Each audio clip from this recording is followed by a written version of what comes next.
Hey everybody, welcome to Another Bad Call, the podcast that proves the refs aren't the only ones who get it wrong. I'm JD, and with me as always are Justin and Nat. I hope you guys are doing well because we have a lot to get through today, including some news from around the league, a segment we're going to call Big Deal, No Big Deal, and some actual American football preseason action to look at. So what do you guys say? You ready to discuss some of that? Let's do it. Let's go, big voice guy. Yeah, big voice. Big voice. All right, our quick news roundup here. We're going to start with the Ravens having some secondary issues. Kyle Hamilton and rookie cornerback Nate Wiggins both have injury, but it looks like they avoid some major injury. Kyle Hamilton with a leg and Nate Wiggins with a shoulder sprain. But like I said, it wasn't major, so they should be back soon. Hollywood Brown, receiver for the Chiefs. Oh, this one's a nasty one, boys. A sternoclavicular dislocation. He dislocated his collarbone. They did put that joint back in place, but there is no real timetable for a return at this time. That sounds painful. Earlier on tonight, Jahmyr Gibbs with a hamstring injury. Looks like a possible strain. It is his second one this year, that soft tissue, going back to June 5th, I believe is the last time he had that. So just under 2 months removed from that. And according to Adam Schefter, if you look at the notable injuries that are coming up lately, Jahmyr Gibbs, J.J. McCarthy, Malik Neighbors, Hollywood Brown, Rondell Moore, whose season is over, Josh Downs, and then Christian McCaffrey with the calf injury there. Some other little Drew Lock gets injured in a preseason game, and Steelers rookie tackle Troy Fatanu, if I'm saying that correctly, is going to miss the next preseason game with a knee injury, which is not what you want for your first round pick tackle. Anything jump out at you guys for those ones? Yeah, I'm blaming Justin for Jahmyr Gibbs. He jinxed him. It remains to be seen yet about how bad that one is. Right. I saw something where the Lions have asked their beat reporters not to really speak or speculate on anything until they come out with a statement.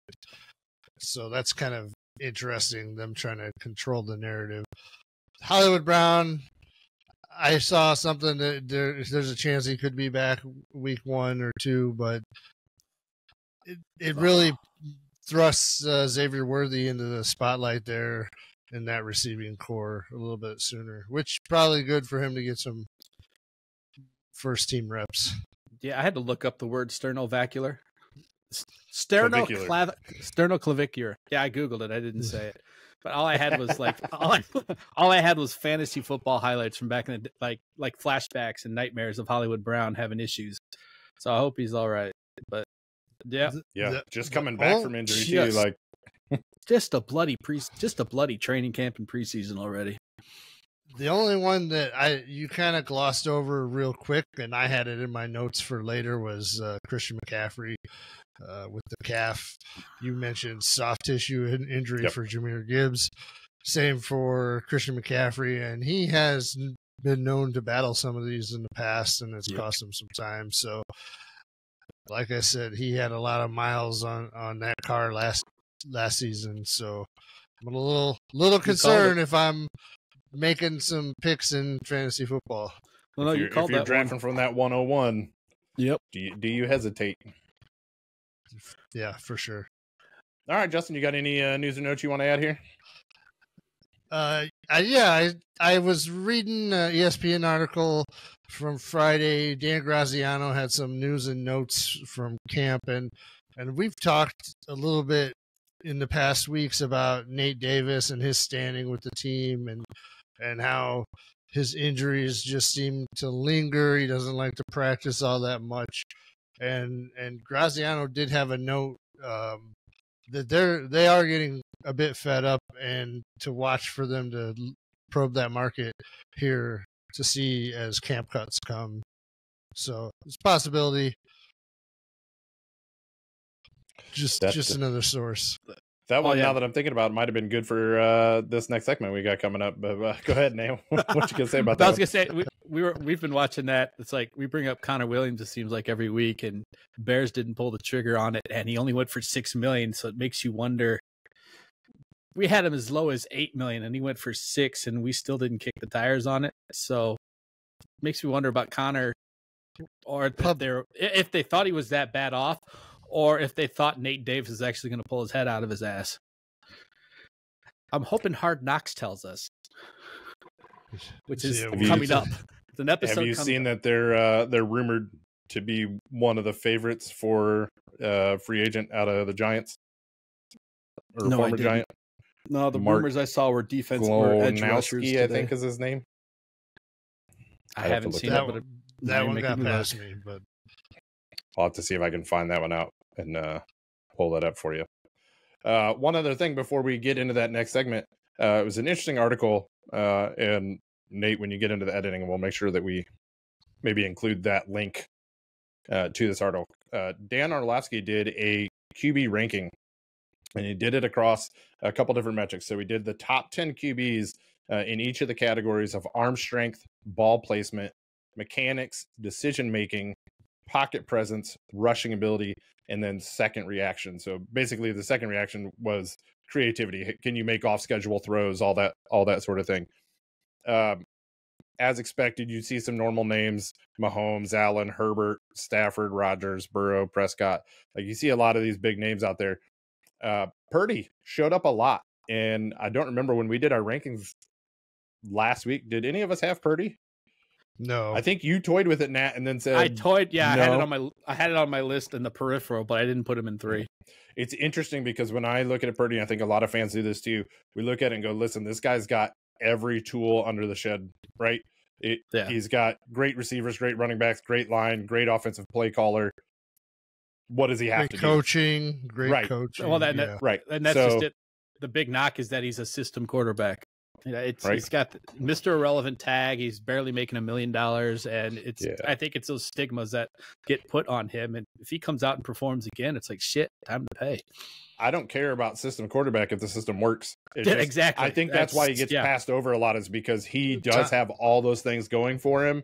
Yep. Yeah, I mean, you have to try really hard to not succeed there, which we'll touch on Trey Lance in a little bit, I'm sure. He had some predecessors who didn't succeed. There's a guy with some initials that Nat likes quite well that some might say was a bit of a system quarterback for the first part of his career. So right. But I bring it up because Caleb Williams shows up as number 6 for the second reaction category, right? So the off-schedule creativity, basically going off of, and the article was preseason game 1, right? So before you see Williams take any NFL snaps, and it's just saying, look, this is how good he was in college. So I found it interesting that he beat out Prescott, Jalen Hurts, Gardner Minshew, number 9 on that list. Very interesting for that one. And then Justin Herbert. So and this all came out Friday before the games, right? My take on this his inclusion in this is that it's kind of clickbaity, right? Because he hasn't played it down in the NFL, and you're going to put him on the list.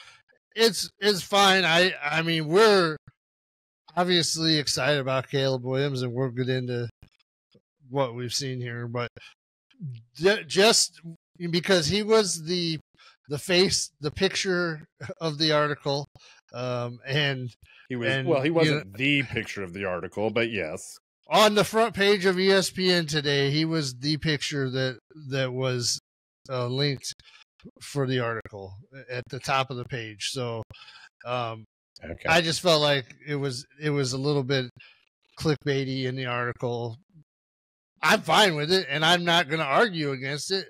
I actually think he may end up probably on some of those other lists. I think it's just too soon. Right. I just found it interesting. I recommend you go look at it because the names on here are pretty interesting to go through for each of the different categories. Justin Fields ends up on the rushing ability, and that's the only spot, right? So obviously, but he's 5th.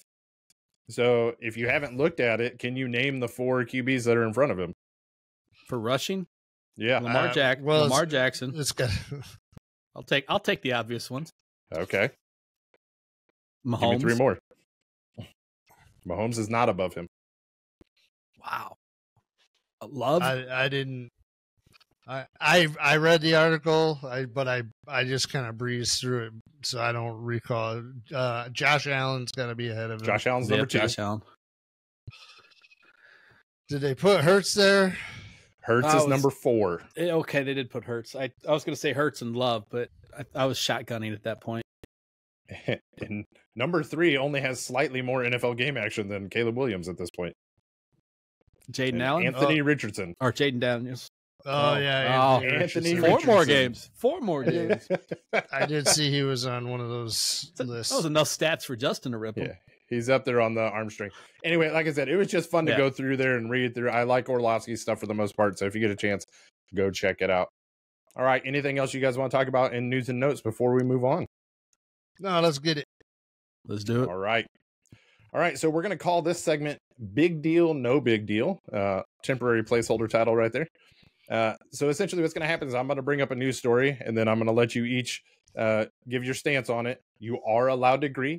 You do not have to argue just because that's what we've done for the last 30 plus years. You are allowed to take the same stance. All right. The first one we're going to go, this one's a softball. Aaron Rodgers sitting out of practice because of the weather. Nat, big deal? No big deal. It's a big deal for like everyone else on that team but him, just to develop rapport. But I mean, looks like he's scheduled to miss the entire preseason. So I don't know. I mean, he's like a legacy act at this point. Take a stance. No. No big deal. All right, Justin, what you got? No big deal. I'm gonna say it's no big deal, but he just makes him look like a big soft. Big bitch.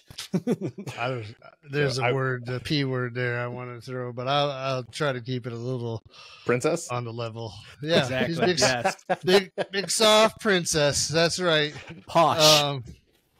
I will say Saleh came out and said that Rodgers was not happy with it and fought him on it, and he wanted to go practice, but they said absolutely not. So that smells like PR from here.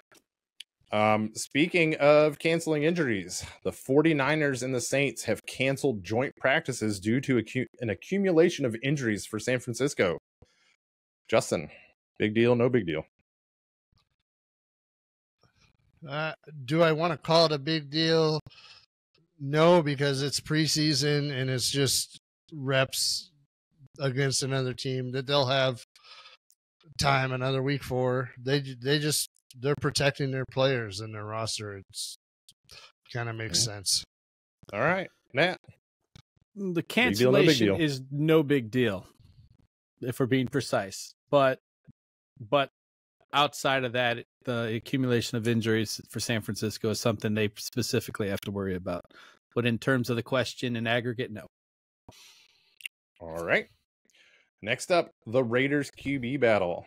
Head coach Antonio Pierce has said that he hopes to make a decision on the starting quarterback between Aiden O'Connell and Gardner Minshew after the team's preseason game next Saturday against the Cowboys. Big deal that they have not decided on their QB yet. Nat, you're up. I'm trying to filter out my hatred for the Raiders and leaving Oakland out of this. But I honestly feel bad for Antonio Pierce that he's got to decide between Aiden O'Connell and Gardner Minshew. Poor bastard. It's no big deal because no one gives a shit. Justin, I think it's a big deal for this team. They should already know who their leader is and be giving that guy the bulk of the reps so they can get everybody on board. I don't like the indecision at this point. Yep. This is the first one I'm going to weigh in on, and I am 100% in the big deal camp on this one. The other two didn't really matter to me, so I'm going to say no big deal, but this is a big deal. Not knowing who your QB is a problem. Sure, but I mean, the Raiders are going to suck anyways, but my question is, why is this one a big deal to you? Because it's the Raiders, and who gives a shit? Because it's a quarterback competition.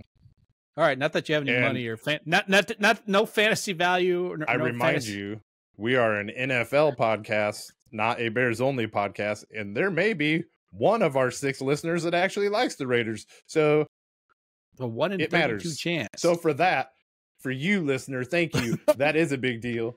Nate can go sit on an egg. All right. Oh, neighborhood banter. Evan Bianchi right here. Bianchi. Sorry, Evan. Not really. Speaking of QB issues, Deshaun Watson will not play in the preseason game against the Vikings. He is cleared for contact, though, after getting that shoulder surgically repaired. Big deal, no big deal. Justin, you are up first on this one. I think he should play. I think it's a big deal.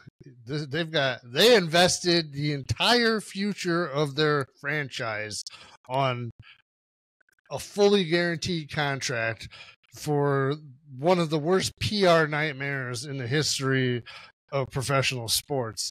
And they need to know if this guy is ready to go by game one. Yep.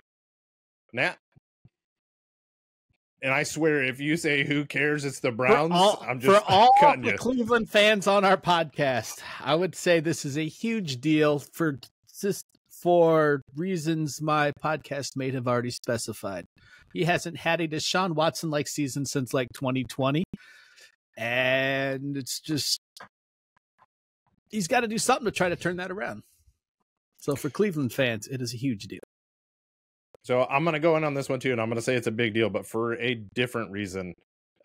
Because if Deshaun Watson cannot be your guy, hopefully you're getting Jameis Winston some valuable reps with those guys. So it's a big deal in the sense that your backup plan should be getting time and reps and game reps, and instead of sitting on the bench eating crab legs.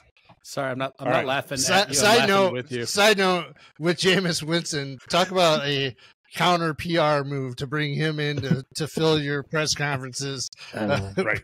and keep Watson on the sideline. Not only that, I'm laughing with JD because Jameis Winston got all of one series last weekend. So it's like, oh. Right, because right now he's the starter, so that's what happens. Yeah. No, I got you. But he just hasn't had a lot of rep. Go. Our last big deal, no big deal. This one is the CeeDee Lamb holdout and all the Jerry Jones comments. First, he basically says no urgency whatsoever. CeeDee Lamb responds back with a LOL on a tweet.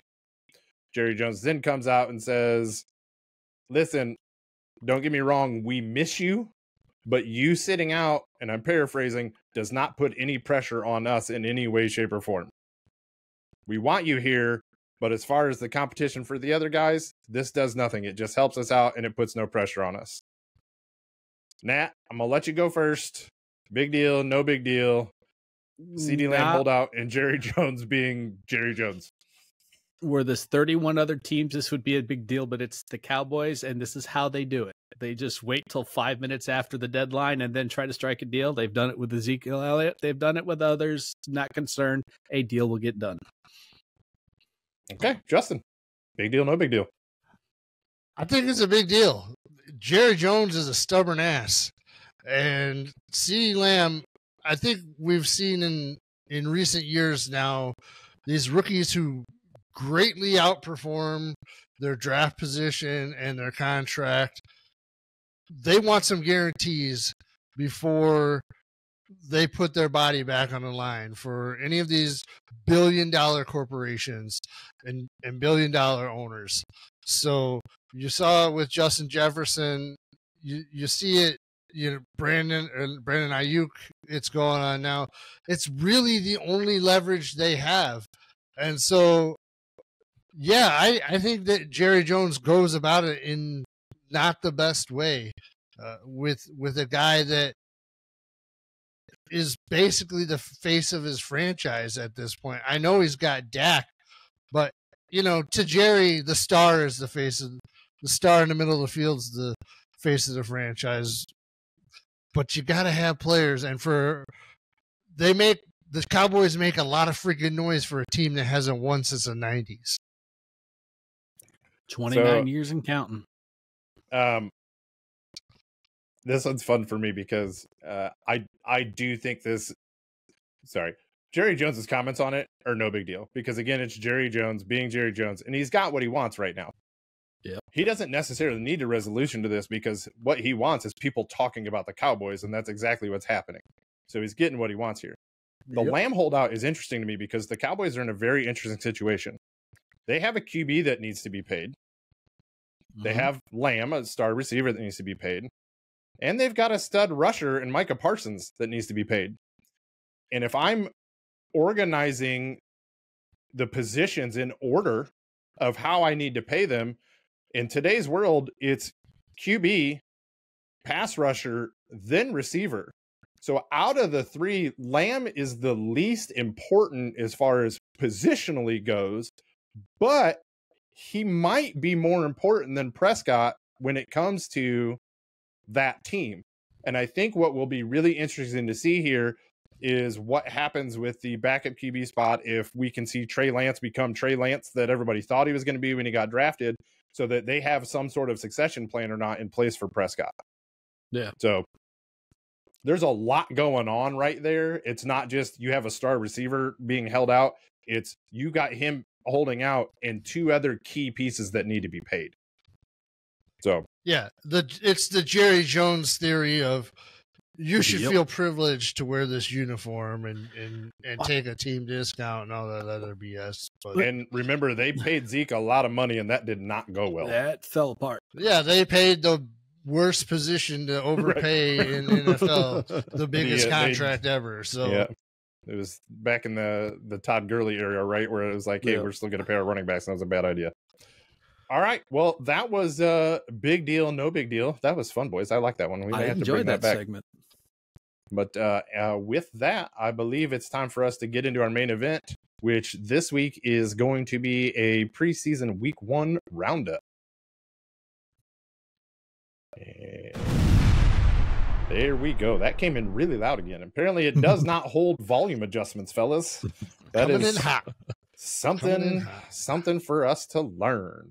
All right, I will start it off with the Patriots hosting the Panthers. Final score is a 17-3. My key, we'll call them takeaways from that game. Drake May only play 7 snaps. He gets 3 pass attempts. He hands the ball off 3 times and 1 false start, and that was his night. No big names played for Carolina offensively. But what I did enjoy watching was Joe Milton III for the Patriots. I won't be surprised if by the end of this preseason, he's put himself in contention for a QB controversy. All right, Nat, what's your first game? All right, I got Texans at Steelers. Texans won 20-12. Quarterback CJ Stroud had 2 series, went 2 for 4, or included a 34-yard touchdown to Tank Dell, which included a really great juke kick by Dell down in the red zone to get in. On the other side, Justin Fields had a very Justin Fields-like performance in 3 series. His first 2, he fumbled the center exchange with Nate Hayberg, the latter killing a downhill drive. Fields was also sacked twice, but he also went 5 for 6. So another Justin Fields-type game. As we noted earlier in injuries, left first-round draft pick, left tackle for Steelers, Troy Fautanu, gave up 2, or hurt his knee, but he also gave up 2 third-down sacks in the first quarter. I don't know if the injury precipitated that, the effort precipitated the injury, but it's something was not a way for him to start his career. Justin, going against Daniil Hunter is not. Yeah, it was going to task. I had that in my notes too. He did go after it, and he made him look like a rookie. All right, Justin. Tampa Bay Buccaneers 17, Cincinnati Bengals 14. The Bucs did not play most of their starters. There's very little to say about them. The Bengals saw Joe Burrow with his first action since season-ending wrist injury last November. He started off 5 for 7, 51 yards, and a touchdown to T. Higgins. Chase Brown ran as the RB1 and had 5 carries for 10 yards. That battle will be interesting to see how those backfield touches go. And on to JD. ILL, baby. Chase Brown. Let's go. All right. Giants and the Lions. Lions take this one 14-3 after back-to-back chippy practices where we had some fights going on. Malik Neighbors, 0 targets in this game, even though he was open a couple times. Drew Lock very much struggled in this game, which might hurt the whole, he might start this year. I don't know. We'll have to see. Hendon Hooker, who came in as the team's number 3. I thought he might be the number 2. He comes in and sees number 3. He led the team in rushing, but ended up leaving with a concussion. never good when the news story says brain injury instead of concussion. Really makes me nervous. Yep. And the Giants without Saquon Barkley, Eric Gray and Tyrone Tracy Jr. Impressed without any Motor Singletary in this one. Tracy goes 5 for 26. Gray goes 4 for 52, 2 touchdowns, and adds in 4 receptions for 46 yards. He looked slippery. He was fun to watch. Another preseason darling on that one. All right, Nat. Over to you, buddy. Eagles at the Ravens. Eagles end up taking this one 16-13. This game was so boring. The biggest story was Eagles kicker Jake Elliott, who missed an extra point earlier in the game to account for the tie. But with 16 seconds left, he botched a 50-yard field goal that would have given them the lead in the fourth quarter. But on the very next play, Ravens rookie quarterback Emory Jones had a welcome to the NFL moment and lost the fumble. It was covered by the Eagles, and it allowed Elliott to redeem himself, kicking a 49-yard walk-off. Otherwise, the starting quarterbacks for both teams didn't play, and the rest of their quarterback's performance was dismal, not even worth mentioning. Useless stat of the night, Baltimore has lost 3 preseason games after winning 24 in a row. Justin. Nice. Did not know that one. Nice. All right. Jacksonville Jaguars 26, Kansas City Chiefs 13. Let's start it off with the Chiefs. We already mentioned the Hollywood Brown injury. The starters played sparingly, although Mahomes on his one drive was 3 for 4 with 27 yards. His only incompletion was a Rashee Rice dropped pass. Now, on to the Jaguars. Parker Washington had a 73-yard return in the new kickoff formation, which is good to see that there is some possibility with this new rule. And Washington himself has been getting rave reviews out of camp this preseason. Looks like he's locking in at the number 4 receiver spot. Of note, Brian Thomas Jr. and Gabe Davis ran as the starters, with Christian Kirk coming in only on 3 wide receiver sets. And we only had 1 Trevor Lawrence series in this game.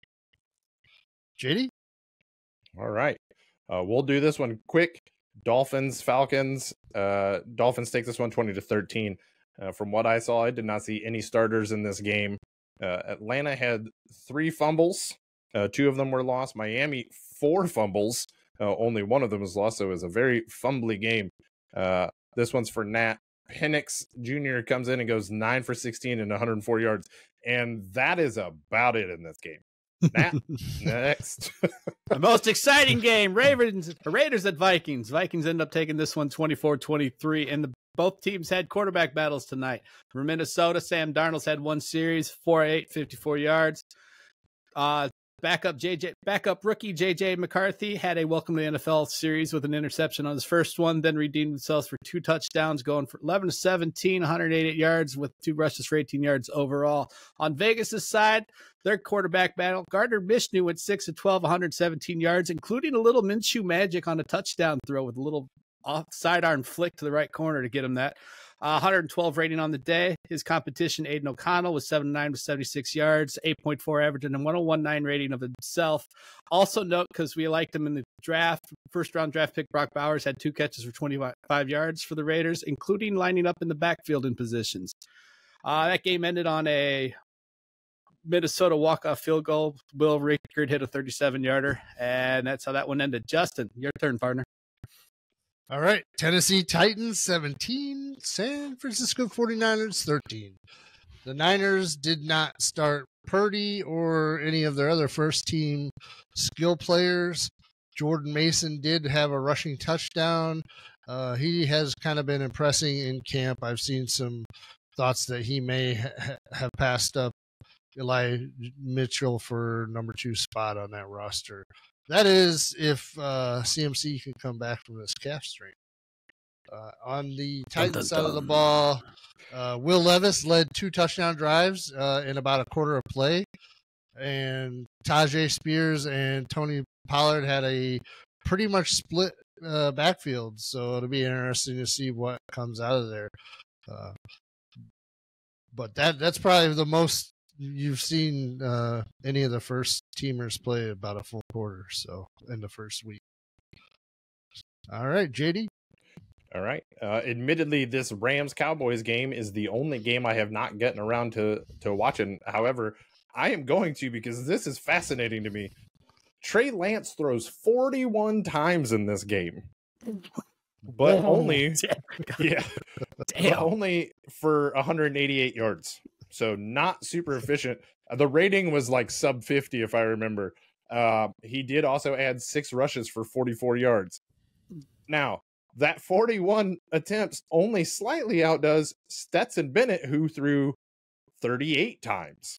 He, however, 224 yards, 1 touchdown, but he also threw 4 interceptions.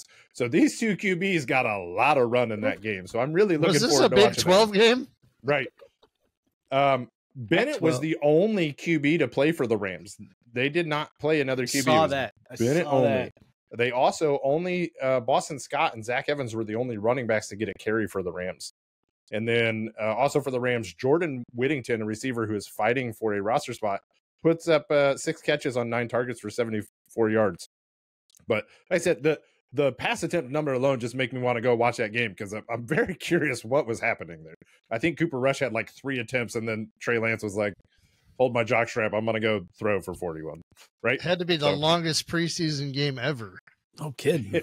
Right. At 13-12, and that's all the passing. Right. Yeah. Yeah. All right, Nat, on to your next one. Last one I had was Packers at the Browns. Packers took it 23-10 and what was pretty much a mercy killing. Cleveland, my only stat was the fact that Deshaun Watson rested. So we already covered that. And Jameis Winston only had 1 series. He did all right. Nothing worth writing down, but he did all right. And that was it for Cleveland. My favorite part of this was Green Bay Packers quarterback Jordan Love had 1 series. His first play, 5-yard rush. Second play, he outside of the flat to Josh Jacobs to lose 2 yards. Then his third one is a 65-yard touchdown pass to Dontavian Vicks. 158.3 quarterback rating, and he took the rest of the game off. Justin. All right. We got the Seahawks with 16 over the Chargers in Jim Harbaugh's debut with 3. My notes here are Geno Smith did not play due to knee and hip issues he's been battling. Sam Howell went 16 of 27 for 130 yards and a touchdown. None of the first-string skill players such as Metcalf, Lockett, or Walker played. For the Chargers, here's my note. Did the Bears dodge a bullet by not hiring Harbaugh amid NCAA sanctions? Told you guys. Justin Herbert's out for the preseason with the plantar fascia issue.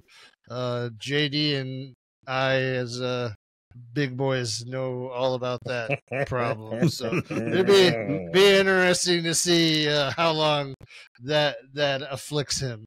Easton Stick was 5 of 13 for 32 yards, and neither of the transfers from the Baltimore Ravens that Jim stole from John played. JD? Yeah, it'll be interesting. Herbert has some things going for him over you and I in the plantar fasciitis, and that he's younger, he's way more athletic, and he has top-notch medical team with him. So true story. All right. My last game, I looked at the highlights for this one, and it was the shortest highlight video, which is fascinating because this game went 34-30. The Broncos beat the Colts 34-30 in the shortest highlight film. Very interesting to me. Stidham opens up the preseason as a starter, but it looks like Bo Nix will be the starter for this next preseason game. He goes 15 for 21, 125 yards and 1 touchdown. Audric Estime, how I don't know how to say it. Estime. He goes 10 rushes, 31 yards, and 1 touchdown. Javonte Williams and Jaleel McLaughlin each get carries. Samaje Perine does not get a carry, but he did have 1 target that he bobbled into an interception returned by Kenny Moore. Not great. And then nothing really jumped out from the Colts for me. Just watching the highlights and looking at the stats and whatnot, other than I will say this at all levels, I realized the score doesn't say it. That defense was playing fast. So I'll be really curious to see once they're running their full scheme, how they're looking. Nat? Last one I had is Commanders at Jets. Jets taking that one 20-17. Commanders notes, quarterback centric again, because most of the starters, as in all my games, pretty much didn't play. Jaden Daniels had one series. He was 2 of 3 for 45 yards, including a 42-yard bomb to Diami Brown on a 3rd and 6 from the Washington 34. It was great signs for Commanders to see. Daniels finished it up with a 3-yard touchdown off the right side on his own. Biggest Jets news I could actually bring up is that Aaron Rodgers confirmed that his ex Olivia Munn did not cause a rift between he and his family, and that it looks like he's going to miss the entire preseason. Otherwise, his backups did sufficient. Adrian Martinez had 6 of 10, 104, 6 of 10 for 73 yards, 10.4 rating, or 10.4 average, 95.4 rating. Andrew Presley was 8 of 11 for 73 yards, 1 touchdown, 6.6 average, and 126 rating. Otherwise, it was a lot of battle competitions. Justin, you got last one, partner. All right. I got the Saints 16 and the Arizona Cardinals 14. For the Saints, the starters barely played. Chris Olave did have 1 catch. Alvin Kamara had 2 carries for 3 yards, topping that efficiency that he had from last year. Spencer Rattler he was 9 of 17 for 70 yards. He rushed for a touchdown. Not much else on that side of the ball. For Arizona, in our first look at Marvin Harrison Jr. and the only jersey that says Marvin Harrison Jr. out there that you'll see for a while, he played 1 series, no catch, no Kyler Murray in this game. Cardinals have a battle going on for their second quarterback between Desmond Ridder, who was 4 of 9 for 43 yards, and Clayton Tune, who was 15 of 24 for 163 yards and a touchdown. And that wraps up our Week 1 preseason review. Almost, because we do have one more game that we left out, and we kind of did it on purpose so that we didn't have to Rochambeau for who would talk about it. Justin, I'm going to go ahead and give you first crack because we got some Bears-Bills preseason action. What jumped out to you, buddy? We sure did, and we got some first look at our man, Caleb Williams, and boy, did he not disappoint. He showed several different things in his game. He had a nice read and bullet throw to DJ Moore for a first down. He had a beautiful little flick off to the side to DeAndre Swift that went for 50 yards. Then he had a real nice pass where he bootlegged out to the side. He kind of gave a pump fake and then zipped it up to Cole Kmet at the second level instead of dumping it low or running the ball. Really a lot to like about what we saw with Caleb Williams here in Week 1. Nat, did you take it all? No. Well, the defense in the second half and just watching the pressure they continue to push was amazing. But to add on to those Caleb Williams, the pass to Swift, I had to go watch that thing from 4 different angles to figure out how he got it out. That thing was that was schoolyard. That was when we'd go in the open field and start just making shit up. And then that one to Kmet, I actually had to watch like 3 times because I couldn't figure out who he was throwing to because the window was so tight. So I had to go back and catch that from 3 angles until I finally got a jersey number. I was just, wow. And then when he rushed for that first down, he did it, and then he didn't even take a chance. He saw people, he just got down early. He's like, I got where I need to go. Don't need to push it. That's usually someone who's 3 years older. That was great. Just amazing to watch. JD. So I'll touch on the defense really quick because you mentioned the continued pressure. Yeah. Because I enjoyed that too, but then I have to remind myself when you're watching preseason games, everything is vanilla on both sides of the ball, right? Yeah. And you're really talking about guys that are fighting for roster spots, and that's usually where you're going to get a lopsided look at things. The true one-on-ones is really important. Yeah. But it is nice to see those guys fighting for it and having some aggressiveness, almost a spark when they look at their offense and go, okay, they're going to do their job. Now we got to do ours type of deal. The Caleb Williams, he made some really nice throws. The biggest thing for me, he looked early on like he was holding onto the ball a little long, like was one of the knocks, the concerns coming out. But what I loved is that each time he snapped the ball, I could see him learning and processing quicker. And it just got better as he went. And the speed at which he adjusted to the speed of the game was really nice to see. And it's something we haven't seen in a really long time. The throw to Swift, or the dump off to Swift, that was the artist. You remember them talking pre-draft, artist versus surgeon, which way do you go, right? That was the artist. And then the pass to Kmet and a couple other ones, because he kept hitting different levels throughout the game, right? That was the surgeon in it. And it was really nice to see the two of those going at once. And just again, the speed with which he learned within the short time that he was in there. And he almost settled in after like the first, 3 plays. And you went, okay, here we go. This is just football. There was another pass to Kmet dropped that was right on the numbers. And it's exciting because we've been watching for the last 3 years a quarterback who is maybe a 1-2 read and then run. Caleb Williams' eyes are always looking downfield. He's trying to make the play downfield. As he's moving, he doesn't look, when he's moving in the pocket, he doesn't look like he's moving to necessarily take off to run. He's trying to buy a little bit of time and make the play, but it doesn't feel like he's trying to do too much. So that was really encouraging. Again, it's only a quarter of play, but it's all we've really got to go off of so far, and it would have been pretty deflating if he would have been terrible, or it would be understandable. He's a rookie, but right. In Buffalo, going to Buffalo and going into Josh Buffalo. Allen on the other side, it would make a difference. Real quick on this, because I'll be honest, I didn't get to watch basically the second half of the game yet.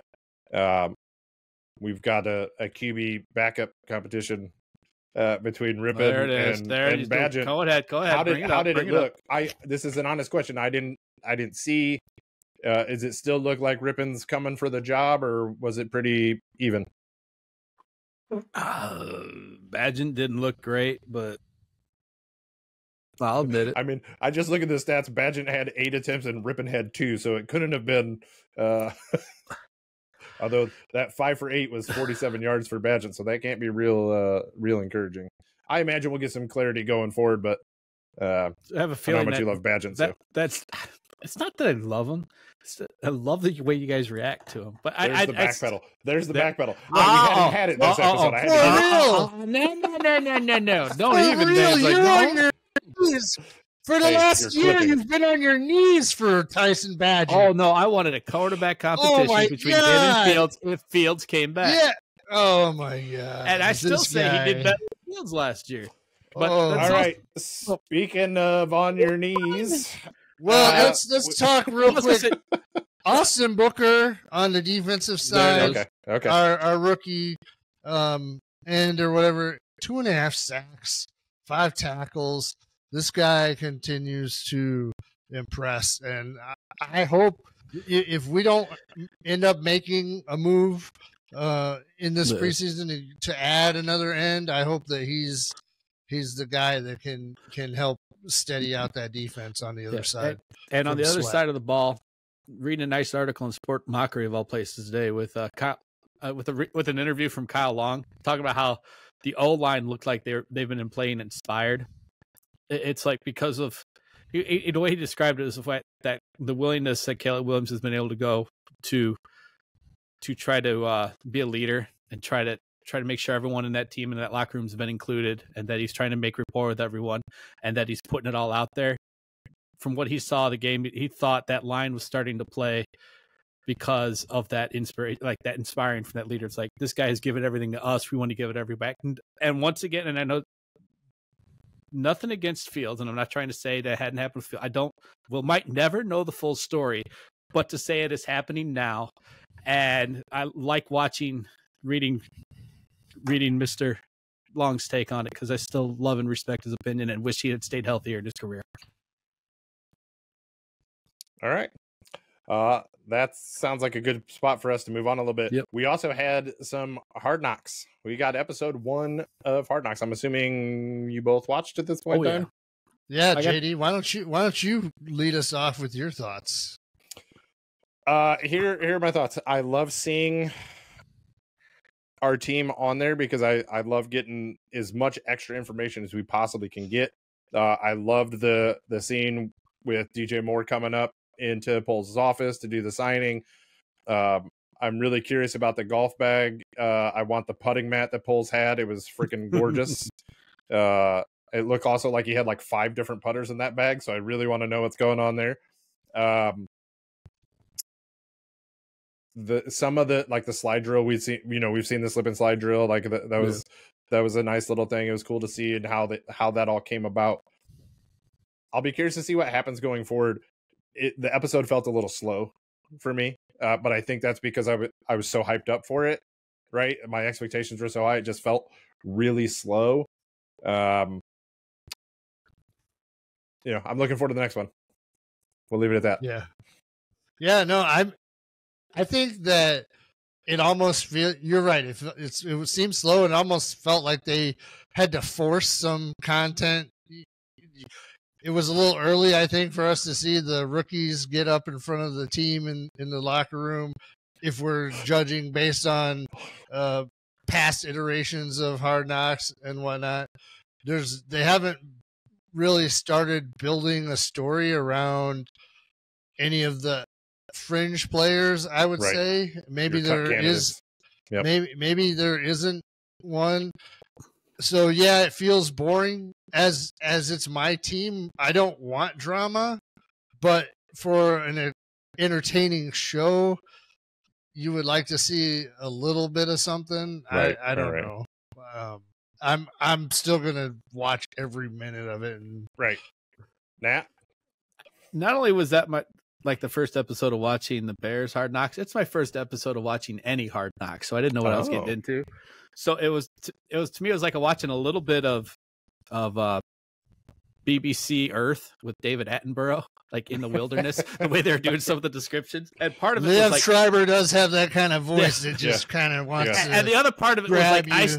And part of it was like ice road truckers or the ice death fishermen, where I'm like, why are we talking about Theo Benedict so much? And you get to the end and he ends up getting injured and now you don't know if his career's in line. Like, there's the reality story angle. Eagle. There it is. Yeah. So what I'm looking forward to, as much as I appreciate it, I'm really looking forward to seeing what they do next week because our O-line had been so banged up and Nate Davis has been MIA, WTF. So I'm wanting to see if they actually are willing to bring that up to the forefront or if that gets poo-pooed a little bit and I don't know how the editing goes. I don't know who has creative control in that situation, but I'd like to see them bring that up. I'd be shocked if they don't start creating a little drama on the show with the offensive line. Yeah. Right. 100%. The nice thing is too, is, we just talked about their preseason game. We'll get to see some of the in and outs and the back end stuff, in this next coming episode, because they'll show you some of the conversations that may happen on the sidelines or the lead up and in post and whatnot. So that'll be interesting to see. One thing I will point out, or not even point out, I'll just bring up, Caleb Williams' demeanor the entire time is so even keel, but not like a boring even keel. Like he's just super calm, really easygoing, which really bodes well for a QB, because you need to have that mentality as you go through. Don't get too jacked up and whatnot. So don't get too high. I'm curious to see how long he can hold that. My only other thing on this episode was that intro was freaking cold, and I just want to wake up and watch that intro first couple of minutes every freaking day, because dude, set that as your wake up on your phone and just. Well, I know. Not only did they do the the Bulls Bulls intro for Caleb Williams. But the Cubs fan in the room, the way they went back to Wrigley, you had Cole Kmet throwing out the first pitch. I wasn't crying. You were crying. I was like, I hadn't been out there in like 12 years. And Katie's like, the first thing we should buy for buying a second property is about right. Oh, don't do that to me. Don't even do that to me. Don't tempt me with a good time. But yeah, it was, just the cinematography of just, man. That Bulls intro, I completely forgot about that being in there. And, my wife, the Packers fan, I didn't make her. I said, hey, do you want to watch this? And she was like, yeah, absolutely. Because she really enjoyed the Dolphins one. And they started doing that entry and she laughed at me because it started going and I picked up my arms and was like, oh, baby. I got the chills. I got the tingles. Like you forget what that does. It was like this influx of memories, it was awesome. Yeah. So I wouldn't be mad if they do that again, but I hear you. The intro was nice. The intro was nice. All right, gentlemen, it's about that time. I think it's time for Bad Call of the Week. Let's do it. I got to come up with another phrase.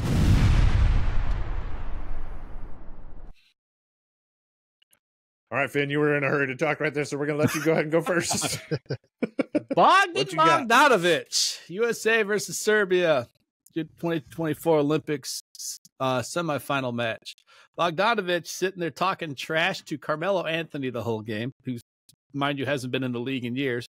But reports are thinking it's because of Carmelo talking smack during the 2016 Olympic gold medal game when U.S. beat Serbia.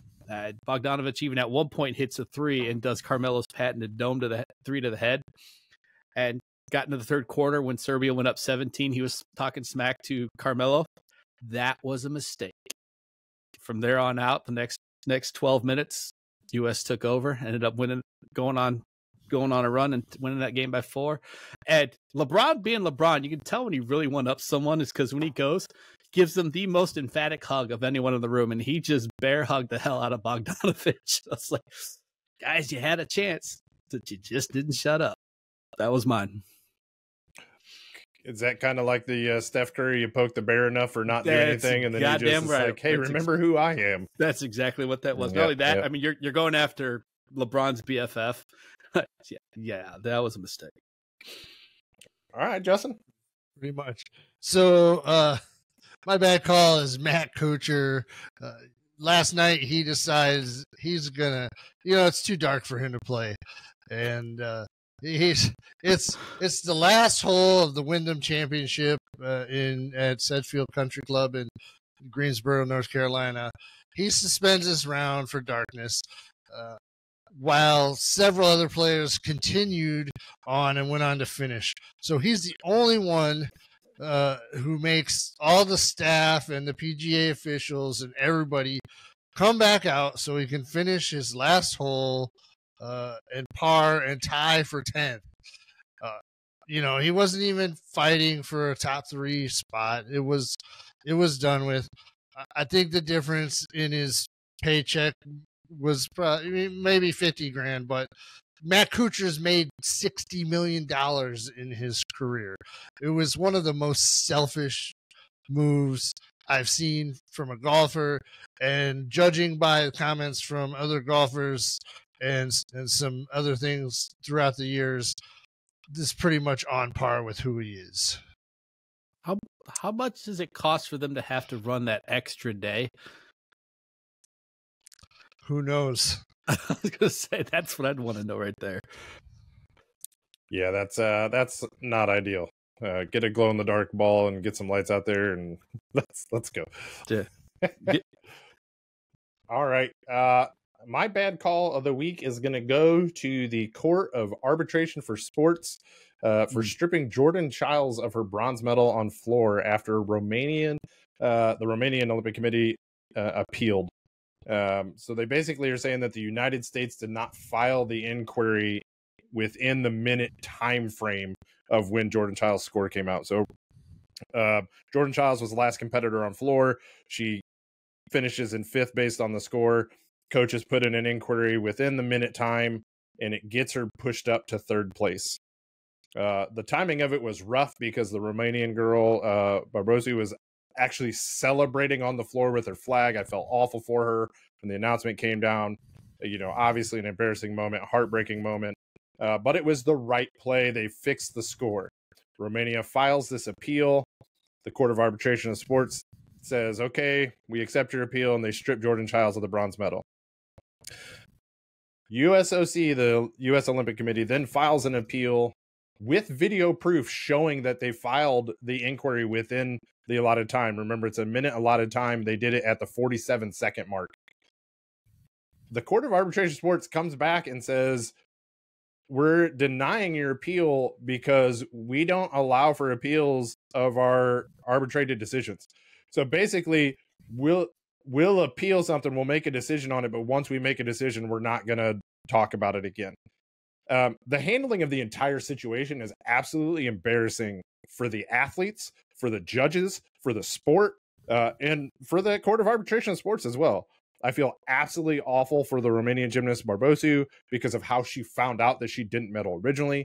And now for Childs, who had it in her hands again after everything, and the back and forth of, do you have it? Do you not have it? Feel absolutely heartbroken for her. On a positive note, though, Flava Flav has said, hey, I'm going to give you a bronze clock necklace no matter what. So one time, Flava Flav to the rescue. Yeah, it's awful. And this is what I was telling my wife yesterday. I said, they can take the medal away, sure, and they're going to put a tarnish on the situation. But what they can't take away is they can't take the memories and the feeling of the moment and the moment that happened on the medal stand. All of that, they can't take that away. Just like if they strip Michigan of their football championship and their wins, they can't take those memories away from their fans or their or how the players felt in the moment. And Michigan's used to it anyway because their basketball program gets shit stripped away all the time too. So it is. But I'm with you on that. You're right. It's just unfortunate for a sport that has battled through so much and it was finally starting to put stuff behind them, that on your world's biggest stage, now you're riddled with controversy again. It's, thankfully not nearly as bad, obviously, but it's just, you never want to have it. So, all right, boys, that's it. We did it. Let's hit final thoughts. Nat, what you got? Nothing. So we can get in under an hour. Oh, Justin. Good to have football back. Starting to ramp up the research for fantasy football. Ready to go here in a couple of weeks. It's starting to be, the weather's starting to be a little bit cooler in the evenings, and it's just, you can feel the tide is turning into football season. Yes, sir. Looking forward to that. Real quick, let us know what your guys' bad call of the week were. Hit us up in the comments. Let us know if you agree with our bad calls. Any news or notes that you think we left out, anything like that, put in there. We'd love to hear from you guys. Make sure that you're following us on most social media platforms at Another Bad Call. Head over to anotherbadcall.com where we occasionally put stuff out there. And until next time, try to avoid making another bad call.